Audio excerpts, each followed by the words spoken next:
Israel और America के Iran पर हुए हमले का बदला संपूर्ण अरब में बारूदी विस्फोट के रूप में दिख रहा है। लेकिन एक अमेरिकी पत्रकार ने जो दावा किया है उसने अरब समेत अमेरिका को भी सन्न कर दिया है। दावा यह है कि युद्ध अमेरिका ने शुरू नहीं किया बल्कि उसे जबरदस्ती युद्ध में घसीटा गया है और जैसे ही युद्ध शुरू हुआ नेतन्याहू ने संपूर्ण अरब को इस युद्ध की आग में झोंकने वाले प्लान को एक्टिव कर दिया। लेकिन इस दावे के पीछे तर्क क्या है और दावे की सच्चाई क्या है, आपको हम इस रिपोर्ट में दिखाते हैं। दावा है कि अरब में विनाश नेतन्याहू का खतरनाक एजेंडा है। नेतन्याहू ने ही अरब मुल्कों के खिलाफ साजिश रची। नेतन्याहू ने अरब देशों के साथ डबल क्रॉस किया है। पत्रकार टकर कार्लसन के मुताबिक इजराइल खाड़ी देशों में बमबारी कर रहा है। ये वही देश हैं जिन पर ईरान भी हमला कर रहा है। इजराइल ईरान को नुकसान पहुंचाना चाहता है और खाड़ी देशों को भी नुकसान पहुंचा रहा है।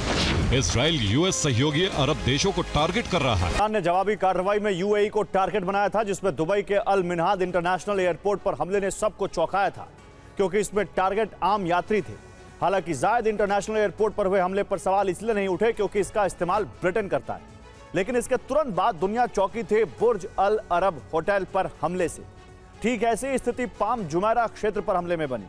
फेयरमाउंट पाम होटल पर हमला भी चौंकाने वाला था, लेकिन जबेल अली पोर्ट पर हमले से किसी को कोई फर्क नहीं पड़ा। ऐसे ही सऊदी अरब में अमेरिकी सेना के बेस पर हमला हुआ, अमेरिकी दूतावास पर अटैक हुआ तो दुनिया ने पलटवार मान लिया। लेकिन अरामको रिफाइनरी पर हमले ने सबको चौंका दिया। बहरीन के हमले में मनामा का आवासीय क्षेत्र रिहायशी इलाका टारगेट बना। क्राउन प्लाजा होटल भी दहला, जिससे चिंता बढ़ी। लेकिन अमेरिकी नेवल बेस पर हमले चिंता का कारण नहीं बने। कुवैत में भी इंटरनेशनल एयरपोर्ट पर हमले हुए, अल सलेम एयरबेस पर हमले हुए। इसी बीच रिहायशी क्षेत्र भी दहल गया। इराक में इरबिल इंटरनेशनल एयरपोर्ट में धमाके हुए, अमेरिकी एयरबेस भी दहला और फिर कुर्दिस्तान का रिहायशी क्षेत्र भी धमाकों से गूंज गया। जबकि कतर में आवासीय क्षेत्र और खाद्यान्न भंडार हमले में तबाह हुआ, जो कई सवालों को जन्म देता है। लेकिन क्यों?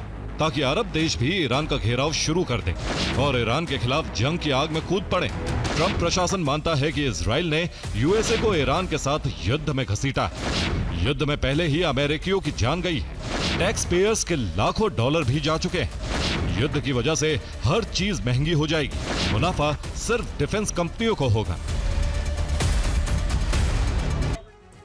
दावा यह है कि कतर और सऊदी अरब में मोसाद के एजेंट मौजूद हैं। इसी तरह के दूसरे एजेंटों ने अरब के देशों में बम प्लांट किए थे और जैसे ईरान ने जवाबी कार्रवाई की, इनके प्लांट किए गए बम में भी विस्फोट हुए, जिससे इन धमाकों का आरोप ईरान पर लगा। इसके बाद अरब के देशों ने तुरंत वीडियो कॉन्फ्रेंसिंग के जरिए बैठक की, ईरान पर जवाबी हमले का फैसला ले लिया और इस तरह अरब देश इस युद्ध में शामिल हो गए। सऊदी की न्यूज एजेंसी अल अरबिया का दावा है कि मोसाद के एजेंट ईरान में सक्रिय थे। ईरान में इजराइल की स्पेशल फोर्स भी थी।